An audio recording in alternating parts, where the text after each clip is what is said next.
Imagine you are standing in a chamber where every lamp has been shut off, every sound has been swallowed, and every molecule around you is being forced to surrender its motion. The air does not feel cold anymore. Cold is too human a word. This is not winter. This is not ice. This is the attempt to erase movement from reality itself.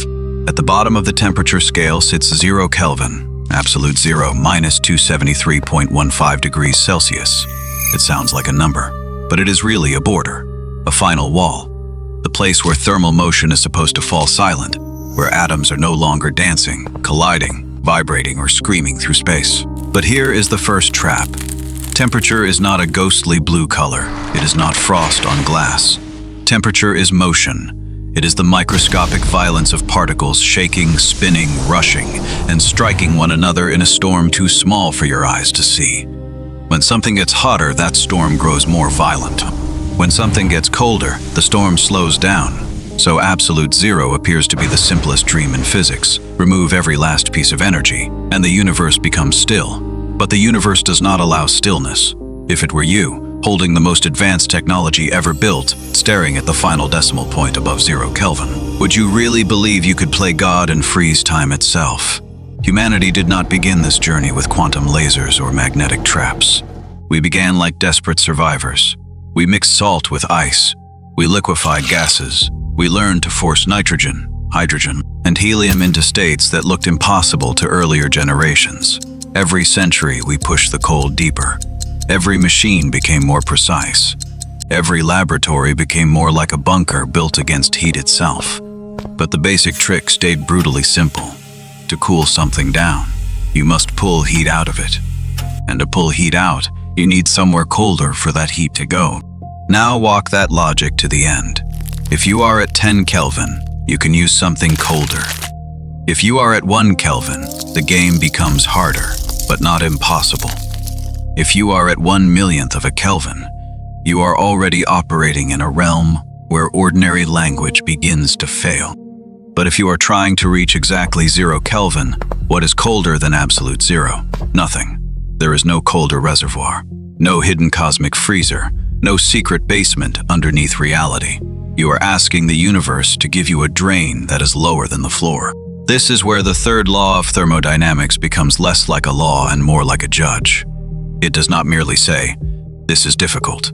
It says you may approach absolute zero, but to arrive there exactly would require an infinite sequence of operations, infinite perfection, or infinite time. You can cut the distance in half, then half again, then half again.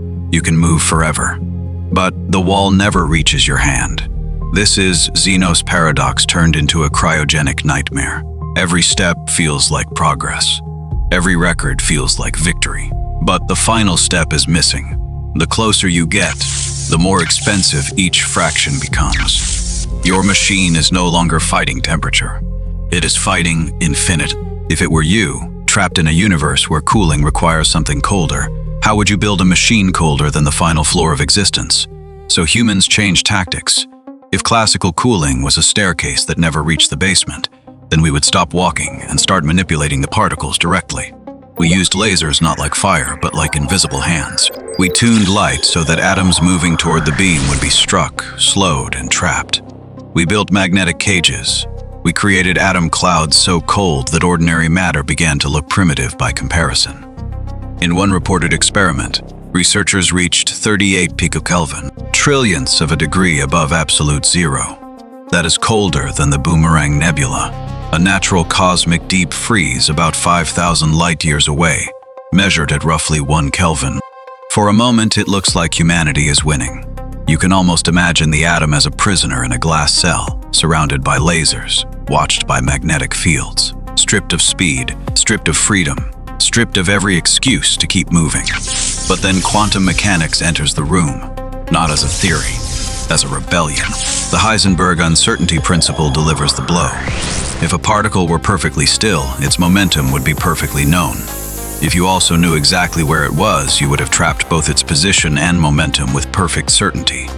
But the quantum world forbids that kind of certainty. It does not matter how clean your laboratory is. It does not matter how expensive your machine is. The particle must retain a minimum restlessness, a ghost motion called zero-point energy. You can starve the atom. You can cage it. You can slow it until it feels almost dead, but you cannot make it confess to stillness. And this is the humiliation of the human species. We did not fail because our machines were weak. We failed because reality itself has a rule against perfect control. The final enemy is not heat, it is certainty. If it were you, facing a law that even the universe itself obeys, would you stop at the edge or keep falling deeper, just to see what else breaks? Here is the strange mercy of absolute zero. Even though it refuses to be reached, it gives gifts to those who get close enough. Near the bottom, matter stops behaving like the matter you know. It becomes eerie. Liquid helium can enter a superfluid state, flowing with almost no internal friction. It can creep along surfaces, climb the walls of a container, and spill over the edge like a living thing trying to escape its own prison. You did not defeat physics, but you forced physics to reveal one of its secret faces.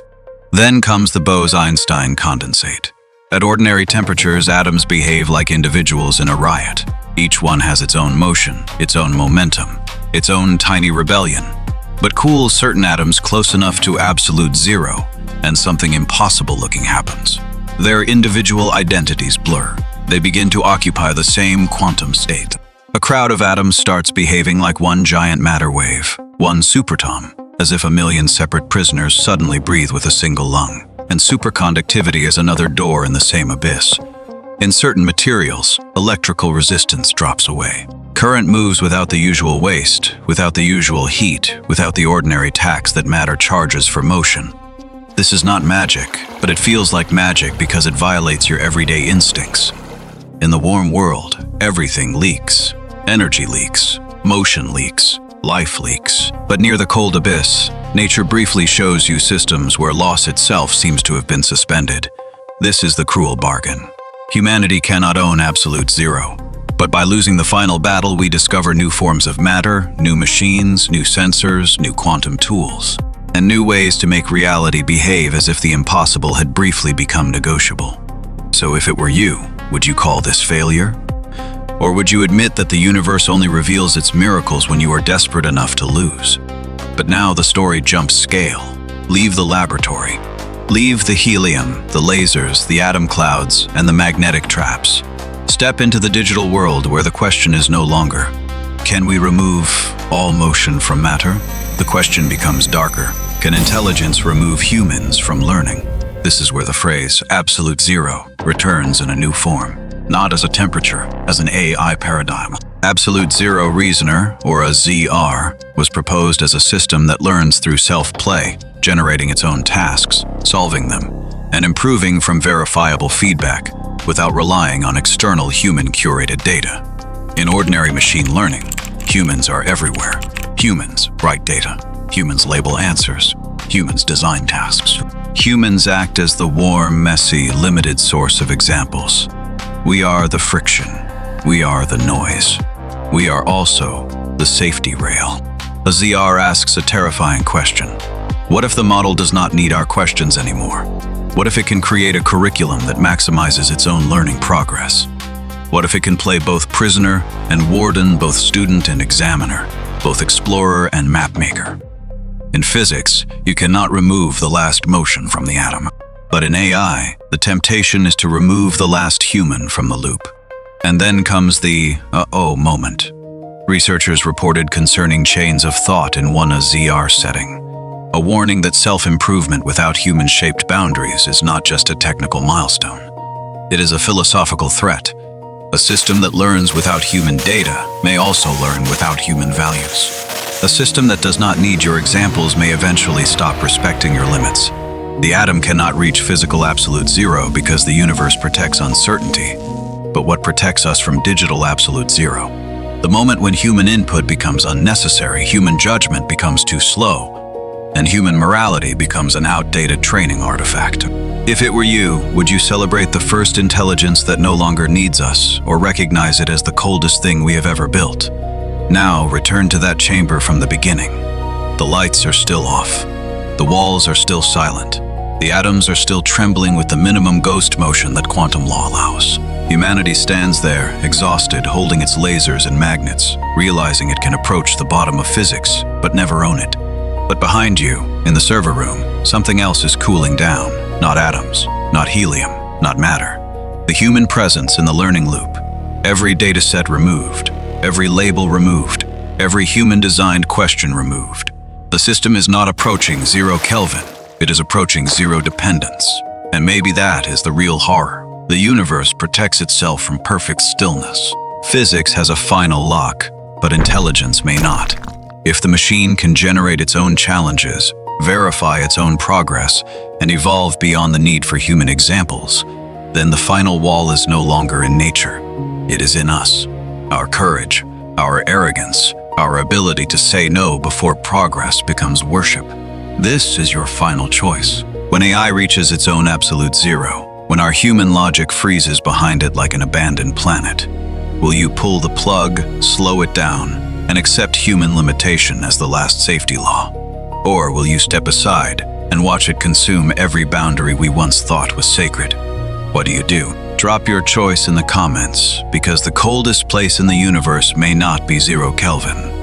It may be the moment intelligence no longer needs a human hand to keep learning.